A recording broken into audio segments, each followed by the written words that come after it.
Students, today we will start length, mass and time measurement, your next topic.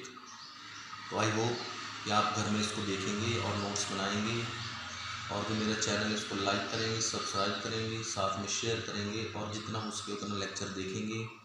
तो शुरू करते हैं। Length, mass and time measurement means हमने length को कैसे मेजर करना है, मास को कैसे नापना है, टाइम को किस तरह से नापना है। तो पहले हम लेंथ को देखेंगे, उसके बाद मास को देखेंगे, फिर टाइम को देखेंगे कि किस तरह से इन क्वांटिटीज़ को हम लोग मेजर करते हैं। तो लेंथ की बात करते हैं तो पहले मैं एक वर्ड लिखूंगा, order of magnitude. Magnitude, order of magnitude. Order of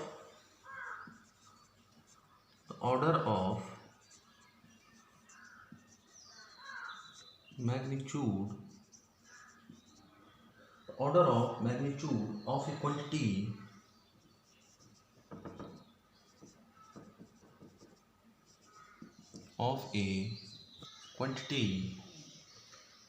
means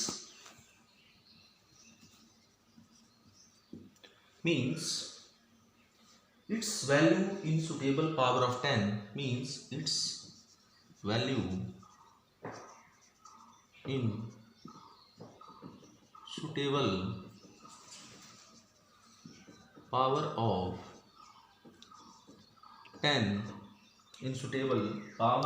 10 nearest to the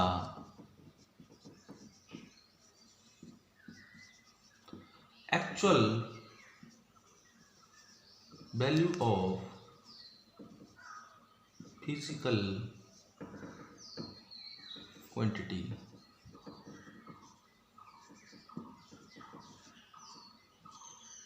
The order of magnitude of a quantity means its value in suitable power of 10 nearest to the actual value of physical quantity.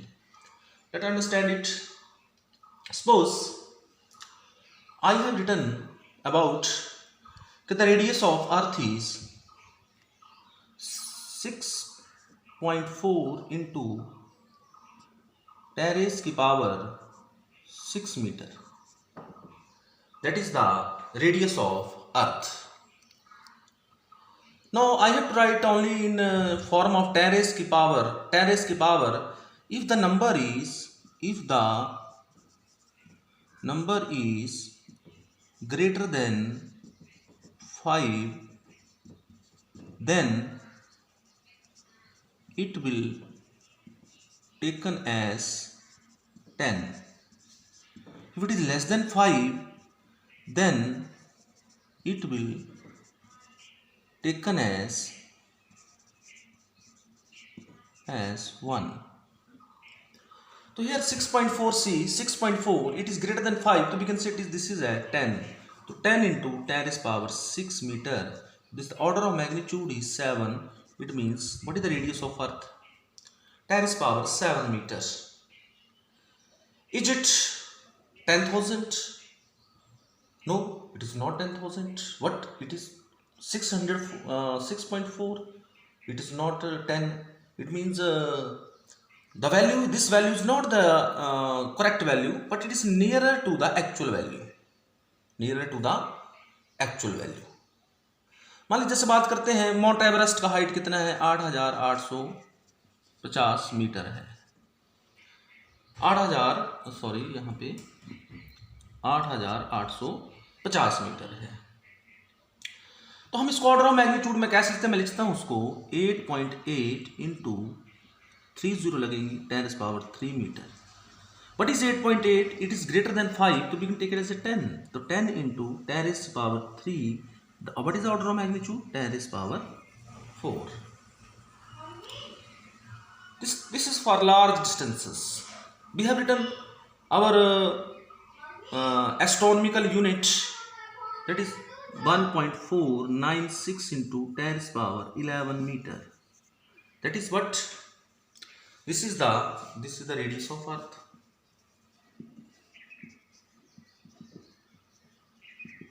And what about this? This is the height of Mount Everest. But what is this? This is one astronomical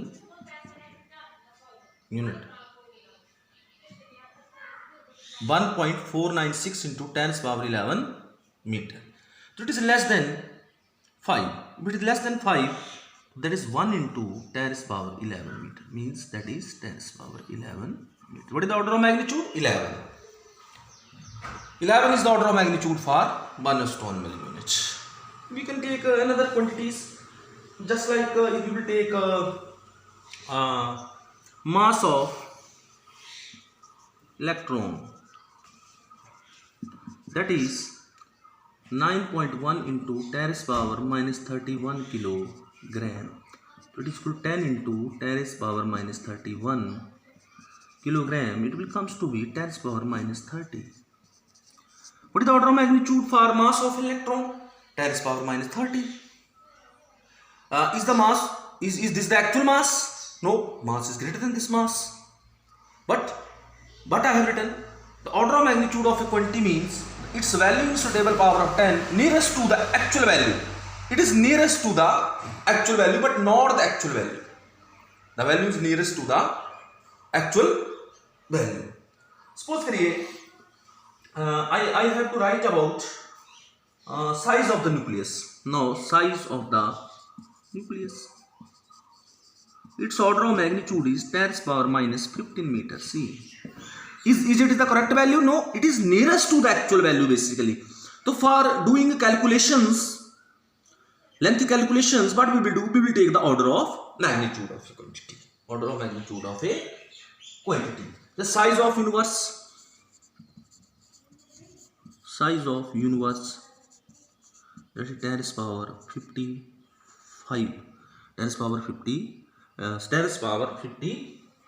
25. Sorry, 25.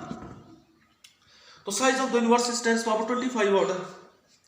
इस तरह से हम order of magnitude लिख सकते हैं. If the quantity is less than 5 then we will treat as that quantity as the 6.4. It is greater than 5 then we will treat as 10. If it is less than 5, we will take as a 1. So in this way, we can write the order of magnitude. Suppose I have a 10 power minus 27 kilogram is the mass of your proton. So what can I write it as? In case of mass, we can also write the order of magnitude. See, 1.67 into 10. So we can say it is 1 into 10 power minus 27 kilogram. So we can write order of magnitude is 10 power minus 27 kilogram. Is the order of magnitude. Because this quantity is less than 5, so we can treat it as a 1. If it is greater than 5, we will treat it as a 10. So this is the order of magnitude. I think you will got to understand it. Now, measurement of length. पहले हम इसकी बात करेंगे. Length को किस तरह से major किया जाता है, किस तरह से नापा जाता है. Measurement of length.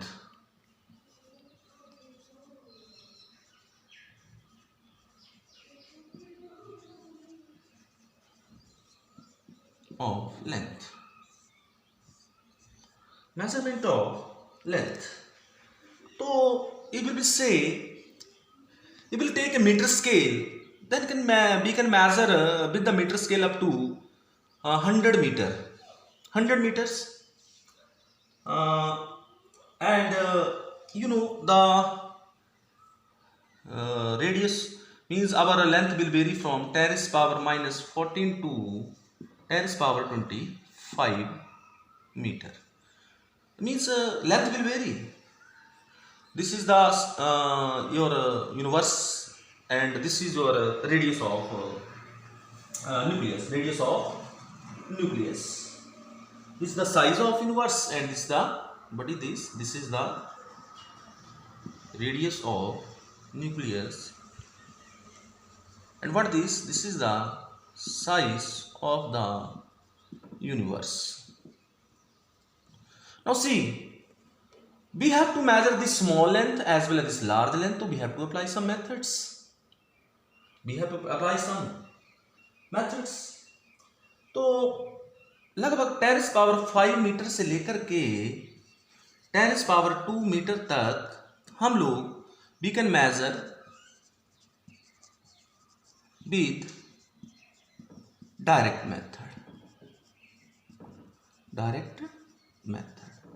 लेकिन अगर इससे ज़्यादा और इससे कम हो, 10⁻⁻6 हो, तो हम उसको डायरेक्टली मेजर नहीं कर सकते। तो सपोज करिए मेरे पास जो है एक स्केल है, तो स्केल से हम, स्केल आपको पता कैसे होती है, स्केल आपने इसके साथ जूनियर सेक्शन में काम किया स्केल के साथ। तो स्केल में क्या होता है, ये हमारा जैसे मान लीजिए this is 1 centimetre, this is 2 centimetre, this is 3 centimetre, this is 4 centimetre and this is your 5 centimetre मान लीजिए।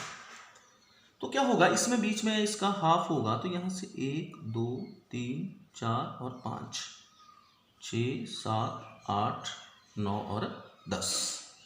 This is 1 mm, this is 1 mm।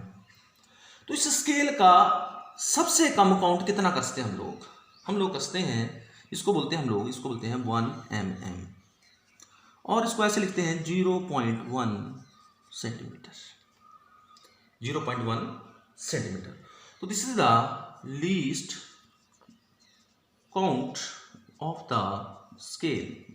Scale से हम सबसे छोटा कितना नाप सकते हैं, तो सबसे छोटा हम कितना नाप सकते हैं, 1 mm नाप सकते हैं, या 0.1 सेंटीमीटर उसको बोलेंगे, क्योंकि 1 mm is equal to 0.1 centimetre. और if you want to write it in metres, then what will happen, as you know कि 0.1 means that is equal to 1/10 of centimeter. What is 1 centimeter equal to, you know, 1 meter is equal to 100 centimeter. So what is 1 centimeter equal to, that is your 10⁻⁻² meter.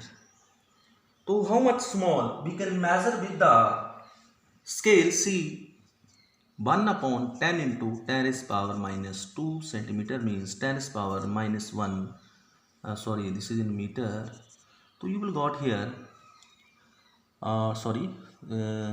1/10 into 10⁻⁻2, because this is 10⁻⁻2 meter, so we can measure with this 10⁻⁻3 meter. This is the least count of scale. Scale से हम सबसे कम कितना नाप सकते हैं, 10⁻⁻3 metre.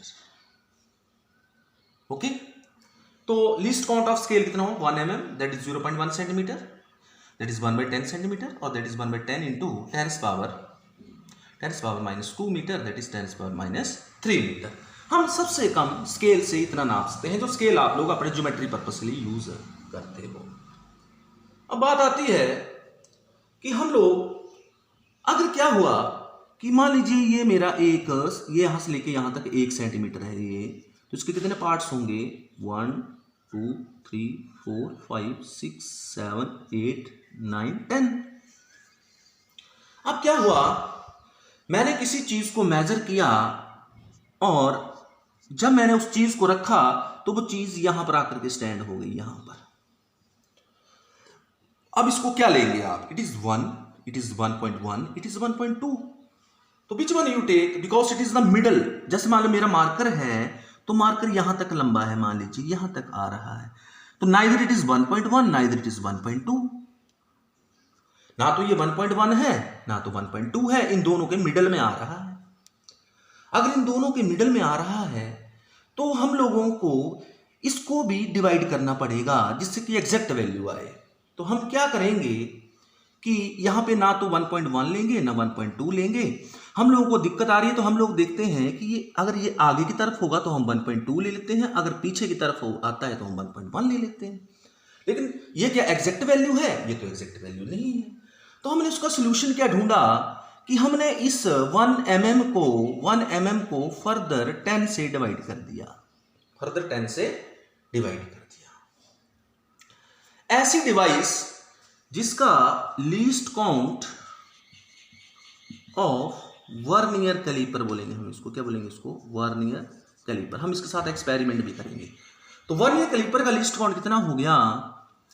That is this is 1 mm. 1 mm is divided by 10 means what will you got? The least count of this is equal to 0.1 mm means this is equal to 0.01 centimeter. It means this is equal to 1 by 100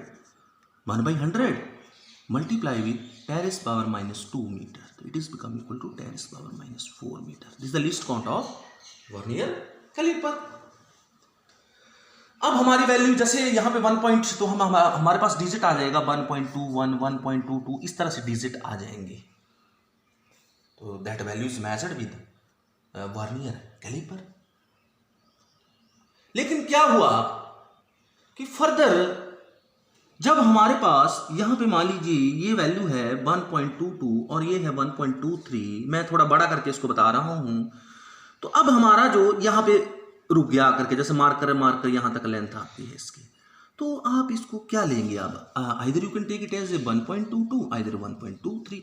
लेकिन इस confusion को दूर करना है तो हम इसको further कितने से डिवाइड कर देंगे, इसको फर्दर 10 से डिवाइड कर देंगे.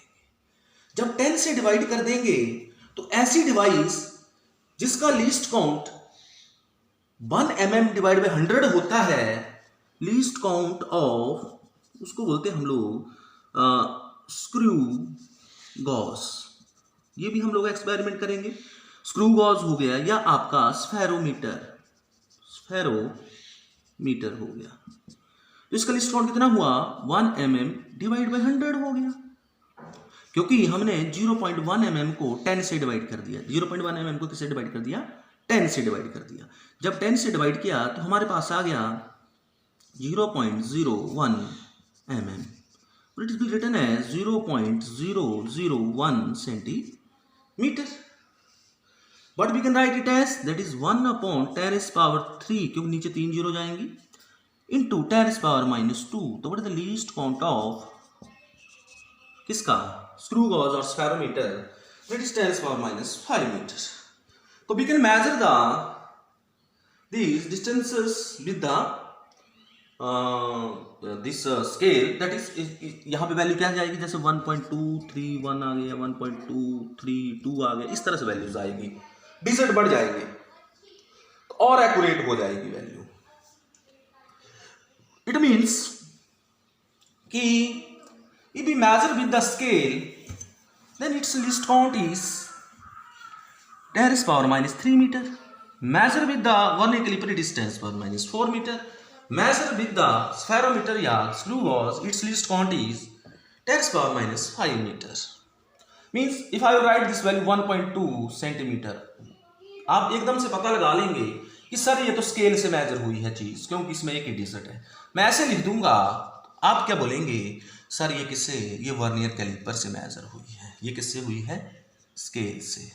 लेकिन जब मैं ऐसे लिख दूंगा तो आप एकदम से आइडिया लगा लेंगे ये किससे मेजर हुई है, विद द स्क्रू गॉज और स्फेरोमीटर से. मींस डिजिट को देख के हम बता सकते हैं कि हमने ये लेंथ कौन से ऑपरेटस से नापी है. लेकिन जब हम इसके ज्यादा अगला डिजिट ढूंढेंगे तो वो पॉसिबल नहीं है कि हम उसको देख सकें नेकेड आई से. तो हम लोगों को फिर अनदर डिवाइसेस यूज करनी पड़ेंगी. जैसे हम लोग इलेक्ट्रॉन माइक्रोस्कोप यूज करेंगे. इलेक्ट्रॉन माइक्रोस्कोप से हम इससे आगे जा सकते हैं. इसका मतलब हमारी लिमिटेशन कहां तक है, हम 10⁻⁵ मीटर तक ही नाप सकते हैं. लेकिन अगर 10⁻⁶ हो गया तो हम उसको मेजर डायरेक्टली नहीं कर सकते हैं, तो हमें इनडायरेक्ट मेथड अपनाना पड़ेगा. ऐसे लार्ज लेंथ्स के लिए हम ज्यादा से ज्यादा 100 मीटर तक जा सकते हैं, लेकिन उससे ज्यादा नापने हो तो हमें क्या आएगी, प्रॉब्लम आएगी. इसलिए हम लोगों के पास इनडायरेक्ट मेथड्स हैं. क्या है, इनडायरेक्ट मेथड्स. तो indirect methods for large distances, indirect method for large distances. Number first method is our echo reflection method. तो जो काम मीटर से नहीं हुआ, वर्नियर कैलिपर से नहीं हुआ, स्क्रू गॉस में, तो हम इनडायरेक्ट मेथड्स अप्लाई करेंगे. Eco reflection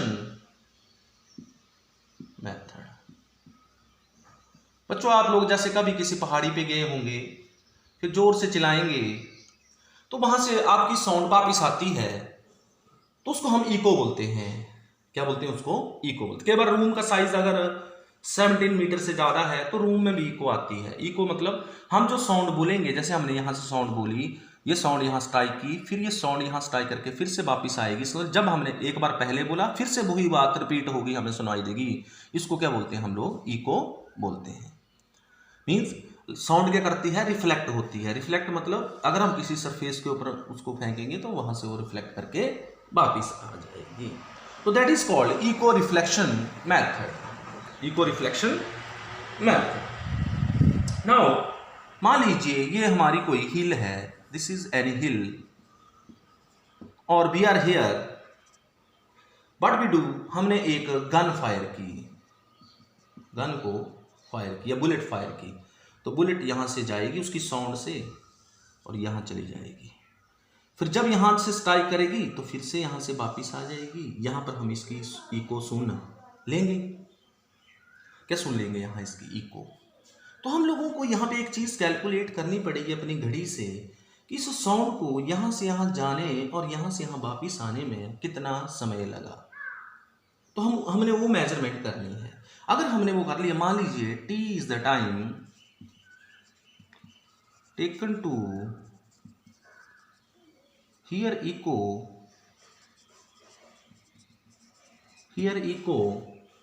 then what we can say, we have a relation कि distance is equal to, that is distance is equal to distance upon time is, that is velocity into time, velocity into time। मान लीजिए यहां से यहां जाने में ये जो डिस्टेंस है इट इज x, तो जाने में कितना डिस्टेंस कवर हुआ? x। आने में कितना हुआ? x। टोटल डिस्टेंस कितना हुआ? 2x and velocity of sound is v into t। तो what is x equal to v into t upon 2। हमें पता है वेलोसिटी ऑफ साउंड 344 मीटर पर सेकेंड होती है रूम टेम्परेचर के ऊपर। तो वेलोसिटी ऑफ साउंड हमें पता है, हम यहाँ वेलोसिटी ऑफ साउंड डालेंगे, टाइम हमने नोट कर लिया और उसको 2 से डिवाइड कर देंगे, हमारे पास x आ जाएगा कि इस पहाड़ी की दूरी यहाँ से कितनी दूरी के ऊपर है। अब हम इस पहाड़ी को डायरेक्ट नहीं नाप सकते थे, क्यों? मान लीजिए बीच में खाई है, कोई प्रॉब्लम है, तो हमने इस पहाड़ी की दूरी को नापने के लिए कौन सा मेथड यूज किया? इको रिफ्लेक्शन मेथड यूज किया। मीन्स यहाँ से हमने साउंड भेजी, साउंड यहाँ स्ट्राइक करके वापिस आई, हमने वो टाइम नोट किया, ये डिस्टेंस x था, इधर को आए तो वापिस x होगा, x और x 2x हो जाएगा, वेलोसिटी इनटू टाइम हो जाएगा, x बराबर है वेलोसिटी इनटू टाइम अपॉन 2 हो जाएगा। वेलोसिटी कितनी है या स्पीड कितनी है? 344 मीटर पर सेकेंड। तो वेलोसिटी की वैल्यू रखेंगे, जो टाइम नोट की उसकी वैल्यू रखेंगे, डिवाइड बाय 2 करेंगे, हमारे पास क्या आ जाएगा? x आ जाएगा। और this method is called echo reflection method. There is a similar method also, that is the laser. Laser. What is laser? Light amplification of simulated emission of radiation. That is called laser. आप लोगों ने laser light तो देखी होगी। आप लोग बच्चों laser light खरीदते हैं तो उससे क्या करते हैं? आप उस लेजर लाइट को किसी पर्टिकुलर स्थान के ऊपर फेंकते हैं, तो आपकी जो लेजर लाइट है वो बीच में बिना लाइट किए हुए उस पर्टिकुलर स्पॉट के ऊपर पड़ती है।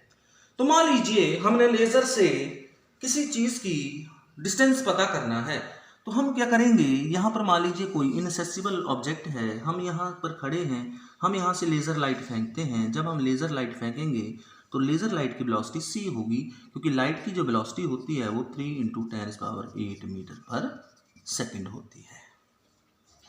अब लेज़र लाइट यहाँ से गई तो उसने x डिस्टेंस किया, उसका आने का कितना टाइम लगा वो हमने टाइम क्या करना है? नोट। मान लीजिए t टाइम लगा लेज़र को आने में, यहाँ पे वापिस आएगी लेज़र। तो what will you got? 2x is equal to c into t, then what is x equal to c into t divided by 2।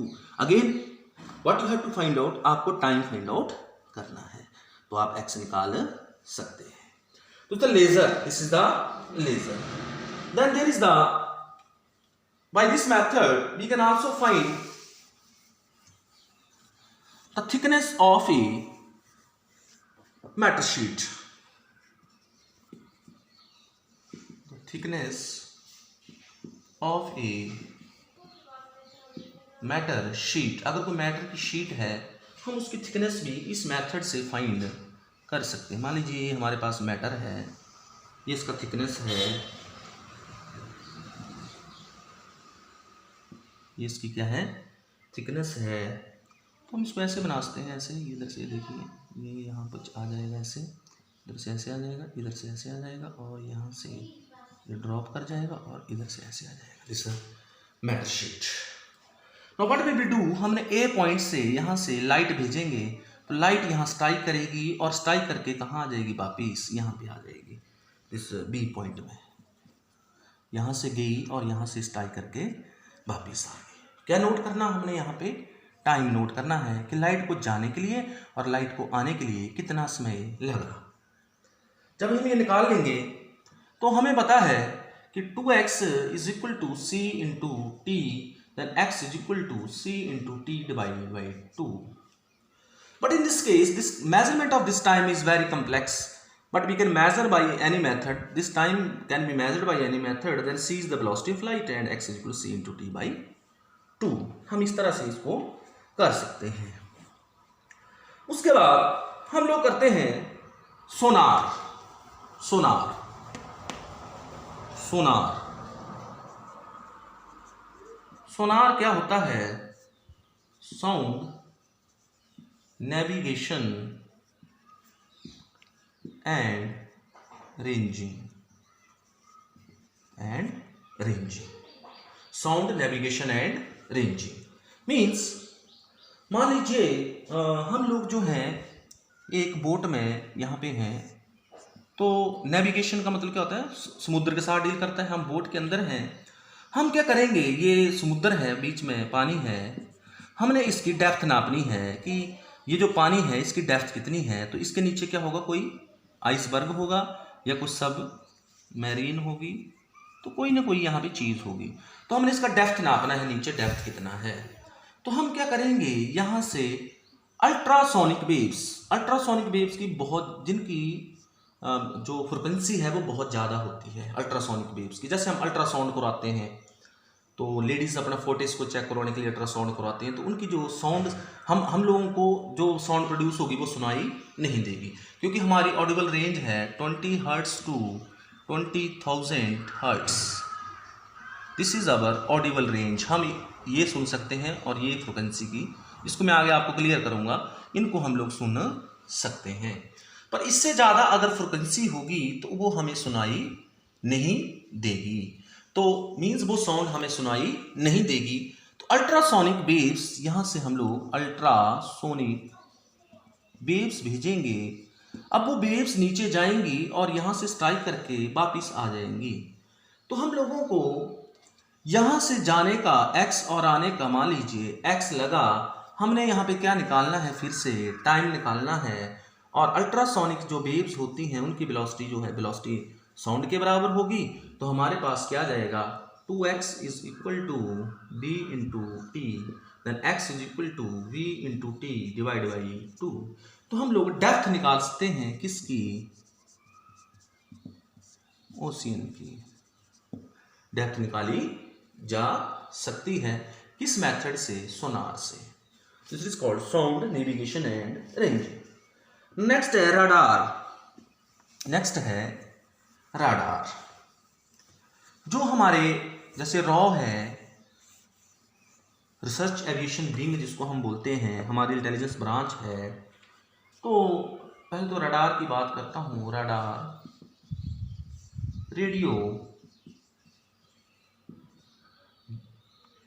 Radio detection and ranging means, हमारे पास जो वेव्स या EM वेव्स होती है उसमें radio waves भी होती हैं। Radio waves हम बोलते हैं, रेडियो वेव्स जैसे जिससे रेडियो चलता है तो नाम क्या बन गया इसका, रेडियो वेव्स। मीन्स इनकी frequency basically its velocity is also equal to velocity of light के बराबर होगी। इसकी रेडियो वेव्स की। मान लीजिए जैसे एयरफोर्स स्टेशन है हमारा या रॉ है, एयरफोर्स स्टेशन में मान लीजिए हमारा ये एयरफोर्स स्टेशन है, क्या है ये एयरफोर्स स्टेशन है। तो हम लोग जैसे यहां से हमने क्या की होंगी, रेडियो वेव्स ऐसे भेज रखी होंगी रडार से, क्या भेज रखी होंगी, रेडियो वेव्स हर डायरेक्शंस में।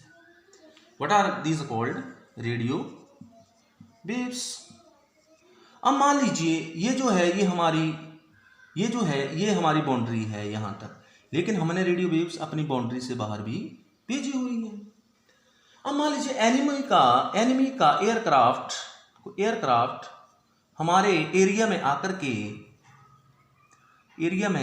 के आ जाता है कोई एयरक्राफ्ट, तो व्हाट विल हैपन कि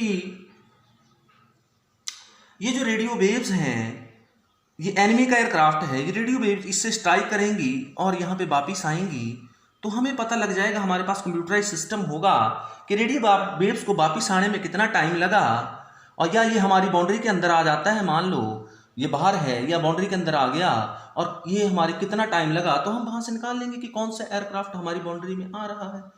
तो अगर वो एनिमी एयरक्राफ्ट होगा तो हम उसके ऊपर अटैक कर सकते हैं अपने पायलट्स को बोल करके। जब पायलट्स को ये वेव्स गाइड कर सकती है कि आपने ऐसे जाना है, तो इट इज अवर, देखिए इस केस में भी एक्स डिस्टेंस जाने का भी, एक्स आने का भी, एक्स हमने तो टाइम निकालना है, टाइम निकाल लिया, हमारे पास 2x = c × t, x = c × t / 2। तो हम लोग क्या करते हैं, हम लोग जो है एनिमी का एयरक्राफ्ट है या अपना एयरक्राफ्ट उसको गाइड कर सकते हैं, साथ में हम अपने जो पायलट उसको डायरेक्शन देंगे कि हमारे एरिया में कोई क्या आ गया है, एनिमी का एयरक्राफ्ट आ गया है, आप इतने डिग्री के ऊपर जाइए और उसके ऊपर अटैक करिए। तो इसका मतलब जो आपका बैलेंस होगा वो रडार से चलेगा। रडार मीन रेडियो वेव्स हम लोग भेजेंगे। रेडियो वेव्स की वेलोसिटी कितनी होती है, वेलोसिटी ऑफ लाइट के बराबर। तो इस तरह से हम लोग इसका डिस्टेंस भी निकाल सकते हैं कि हमारे से एयरक्राफ्ट कितनी दूर है। It is called radar. Now another method, indirect methods हम लोग डिस्कस कर रहे हैं। There is another method, to find height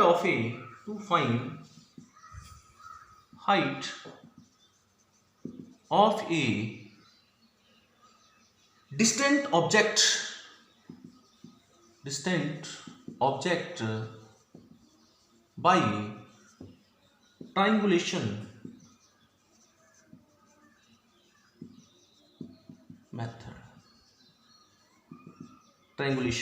method से करते हैं हम लोग। मान लीजिए हमारे पास एक टावर है, ये बहुत बड़ा टावर है ये। अब हम इस टावर की जो हाइट है वो डायरेक्टली नहीं नाप सकते हैं, तो हम क्या करेंगे, हम अर्थ के ऊपर जहां पर हम होंगे, यहाँ पे मान लीजिए हम लोग हैं ए पॉइंट के ऊपर, तो हम लोग इस डिस्टेंस को तो मेजर कर सकते हैं, ग्राउंड का डिस्टेंस वी कैन मेजर।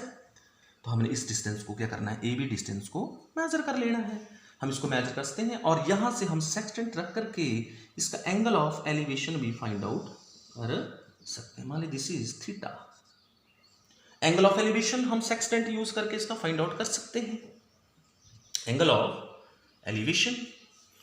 तो हमारे पास ये एक राइट एंगल ट्राइंगल बन गई। क्या बन गई, राइट एंगल ट्राइंगल बन गई। तो बेटा यहां से हम लोगों को पता है tan थीटा किसके बराबर होता है, tan theta that is equal to perpendicular upon base होता है, तो it is BC upon AB। What is BC? That is the height of the tower. And what is AB? Suppose this is equal to x. You know this. You can measure this. So what will you got? H upon x. Then what is H equal to x tan theta?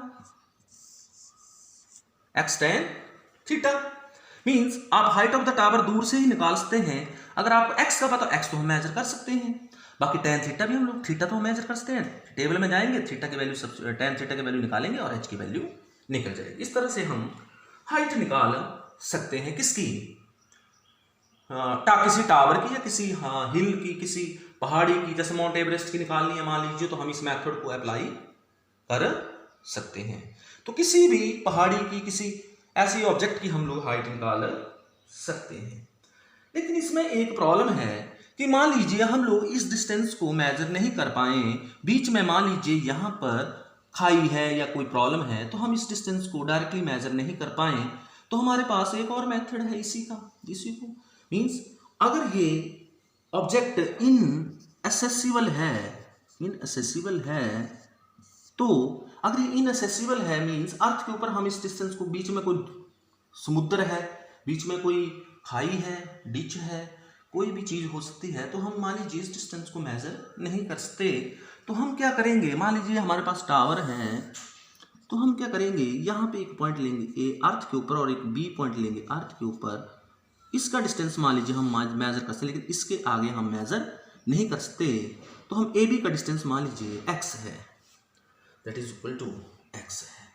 अब यहाँ से हम इसका angle निकालेंगे, sextant use कर करके angle of elevation हम इसका फाइंड आउट कर सकते। मान इसका एंगल रख लीजिए आप लोग θ1 और इसका रख लीजिए θ2 रख लीजिए। ये इसका हाइट कितना है, h है। This is your a, this is b, then but we can see this is c and this is d।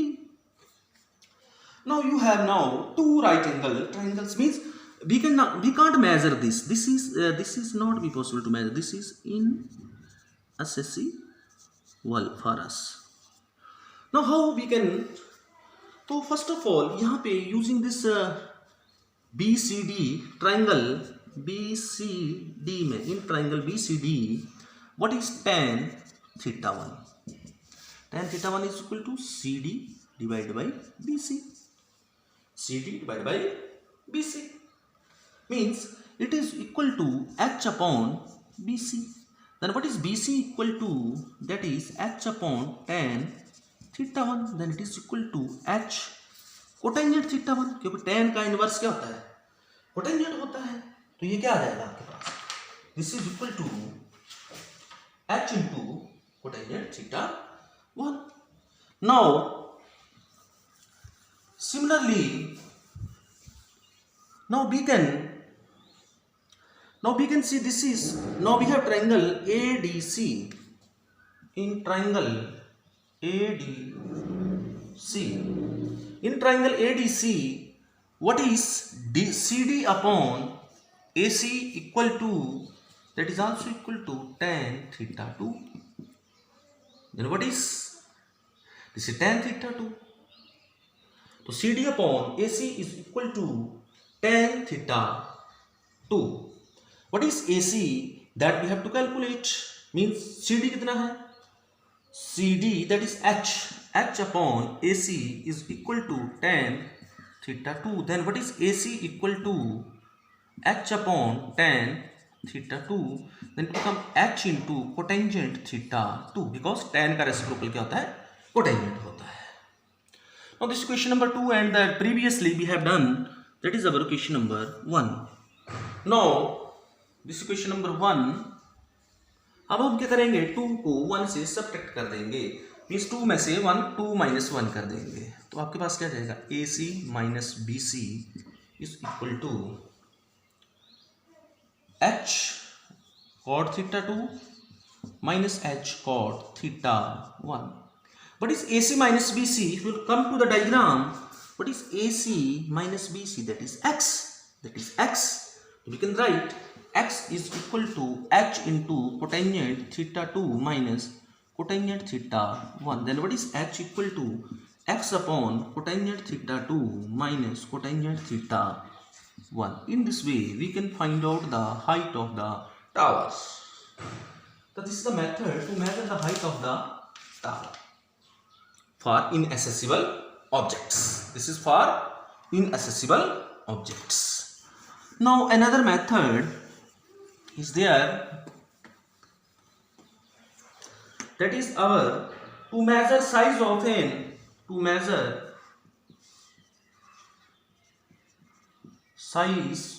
an astronomical object. To measure size of an astronomical object का हमने क्या find out करना है, to measure size of an astronomical objects. मान लीजिए ये हमारे पास moon है, मून, और हम लोग कहाँ पे हैं, हम लोग अर्थ के ऊपर, this is earth, this is earth.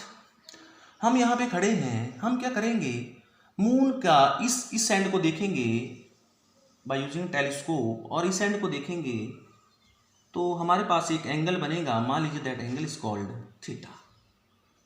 What that called, angle theta.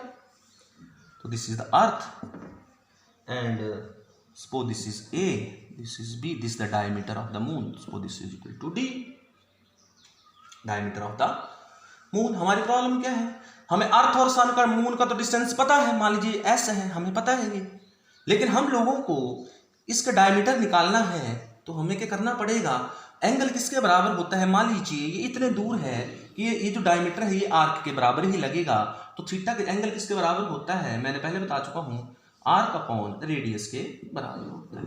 तो थीटा किसके बराबर आ जाएगा, आर्क कितनी है, that is a b upon and radius is equal to s, this the radius s. What is a b equal to, then this is equal to d upon s, but is d equal to s into theta. तो हमें ऐसा में पता है, theta में पता है, हम डी निकाल सकते हैं। तो इस तरह से हम मून का साइज भी निकाल सकते हैं।